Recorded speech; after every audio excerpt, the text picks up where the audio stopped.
Hello everyone, good morning and welcome back to my channel. আশা করছি আপনারা সকলেই খুব ভালো আছেন, সুস্থ আছেন। আর এই গরমেতে ভালো থাকাটা একটু বেশ চ্যালেঞ্জিং ব্যাপার। তো যাই হোক, প্রচুর পরিমাণে জল খান, সুস্বাস্থ্যকর আর সহজপাচ্য খাবার খান, যাতে গরমে শরীরটা ভালো থাকে। তো যাই হোক, সেসব ব্যাপার। আমি আজকে দিনটা কিভাবে স্পেন্ড করছি সেটা আমি আপনাদের সামনে আজকে আমার ব্লগের মাধ্যমে দেখাচ্ছি।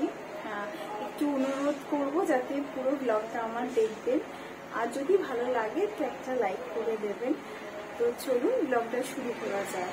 তো এখন বেজে গিয়েছে হচ্ছে ঘড়িতে সকাল 9:30। আমার ব্রেকফাস্ট কমপ্লিট হয়ে গেছে।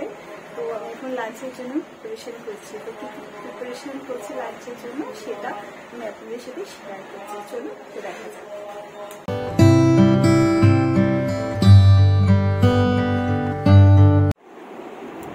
এই গরমেতে নর্মাল টেম্পারেচারের জল একদম খাওয়া যাচ্ছে না, সেই জন্য আমি সকালবেলায় এই জলগুলোকে ভরে প্রথমে ফ্রিজে ঢুকিয়ে দিই, তারপর সেটাকে বের করে রাখি কিছুক্ষণ। একটু ঠান্ডা ঠান্ডা থাকলে সেটাকে খাওয়া যায় আর কি। তো যাই হোক, গরমের জন্য সব কিছুই করতে হবে। ফ্রিজের জল যদিও বেশি খাওয়া ভালো না, মাটির পুজো যেগুলো হয় সেগুলোর জল খাওয়া ভালো। তো যাই হোক, কিছু উপায় নেই বলে সেরকমভাবে করি। তো এখানে চলে এসেছি লাঞ্চের প্রিপারেশন করতে। আমার ভাত করা হয়ে গিয়েছে। আজকে বানাচ্ছে হচ্ছে চিলি পনির। তো চিলি পনিরটা কীভাবে বানাচ্ছে আপনারা দেখতে দিই। এই পনিরগুলোকে না আমি কর্নফ্লাওয়ারে কোটিং করে আগে থেকে যদিও ম্যারিনেট করে রেখেছিলাম। আমি আদা বাটা, রসুন বাটা আর সস দিয়ে আর একটুখানি নুন দিয়ে ম্যারিনেট করে রেখেছিলাম। তারপরে এগুলোকে কর্নফ্লাওয়ারে ডুবিয়ে আমি কড়াতে সাথে তেলে ভালো করে ভেজে নিচ্ছি।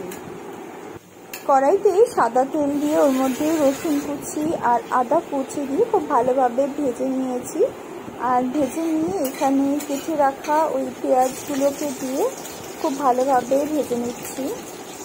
পেঁয়াজগুলো যখন একটু ভালোভাবে ভাজা হয়ে যাবে, তারপর আমি না এর মধ্যে ওই কেটে রাখা ক্যাপসিকাম কুচিগুলোকে দিয়ে হাই ফ্লেমে খুব ভালোভাবে ভেজে নিয়েছিলাম। আর তারপর এর মধ্যে আমি অ্যাড করেছিলাম হচ্ছে সয়া সস আর টমেটো সস। আপনাদের কাছে যদি চিলি সস থাকে সেটাও আপনারা অ্যাড করতে পারেন, আরও খেতে বেশি ভালো হবে। আমার কাছে ছিল না, সেই জন্য আমি এখানে অ্যাড করিনি। এই দুটো সস দিয়ে আমি কাজ চালিয়ে নিয়েছিলাম। তো এই সসগুলো দিয়ে খুব ভালো করে মিক্স করে নিয়েছি। সসগুলো দিয়ে খুব ভালোভাবে মিক্স করে নেওয়ার পর একটা কর্নফ্লাওয়ার আর জল দিয়ে একটা সলিউশন মতো বানিয়ে নিয়েছিলাম। তো সেইটা আমি এর মধ্যে দিয়ে দিয়েছিলাম যাতে গ্রেভিটা একটু ঠিক হয়, সেই কারণে। তো একটু জল অ্যাড করে আমি এটাকে খুব ভালোভাবে নাড়াচাড়া করে নিয়েছি। নাড়াচাড়া করে তার মধ্যে আমি ওই স্প্লিটেড গ্রিন চিলি দিয়ে দিয়েছিলাম। তো তারপরে এই পনিরগুলো অ্যাড করে দিয়েছি। তো আমার এখন চিলি পনির মোটামুটি রেডি হয়ে গেছে। লাঞ্চ আমার মোটামুটি সব কিছুই রেডি হয়ে গেছে আজকে, দেখুন। আর এই চিলি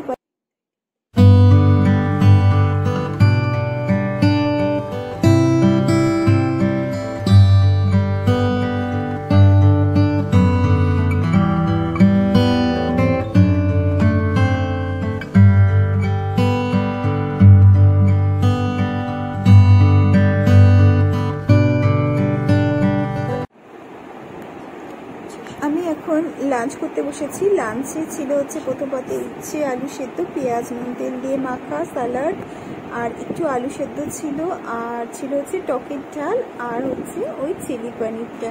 তো ব্যাস, এটাই ছিল আমার আজকে লাঞ্চের মেনু। আমি না লাঞ্চ করার পর 1 ঘন্টার মতো একটু রেস্ট নিয়ে আমি এই আমটা না সকালবেলা পুড়িয়ে রেখেছিলাম।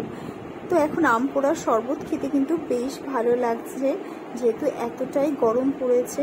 তো সেটা আমি থেকে এখন শরবত বানাবো। তো এর খোসাটাকে আমি একটু হাত দিয়ে ভালো করে ছাড়িয়ে নিচ্ছিলাম। ছাড়িয়ে নিয়ে তারপর এর শাঁসটাকে আমি বের করে নিয়েছি।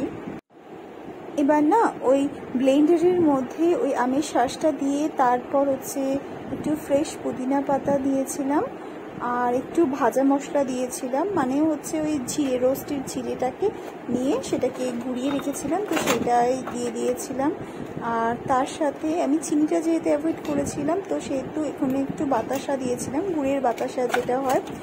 আর তার সাথে দিয়েছিলাম হচ্ছে একটু বিট লবণ আর হচ্ছে ঠান্ডা জল। আপনারা আইস কিউবসও দিয়ে বানাতে পারেন, আমার কাছে না আইস কিউবসগুলো শেষ হয়ে গেছিলো। তো এখানে হচ্ছে এর পেস্টটা তৈরি হয়ে গেছে।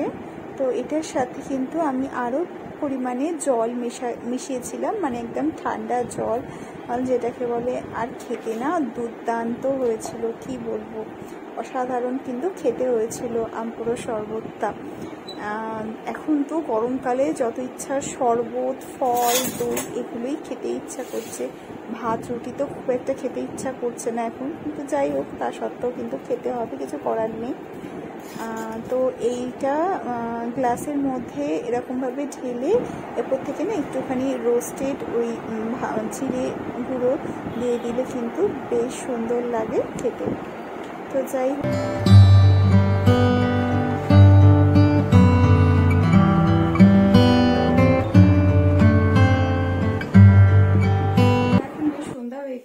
আর আমি রেডি হয়ে গিয়েছি, কারণ আমাকে একটু বাজার করতে যেতে হবে, কিছু দরকারি জিনিসপত্র কেনাকাটার আছে।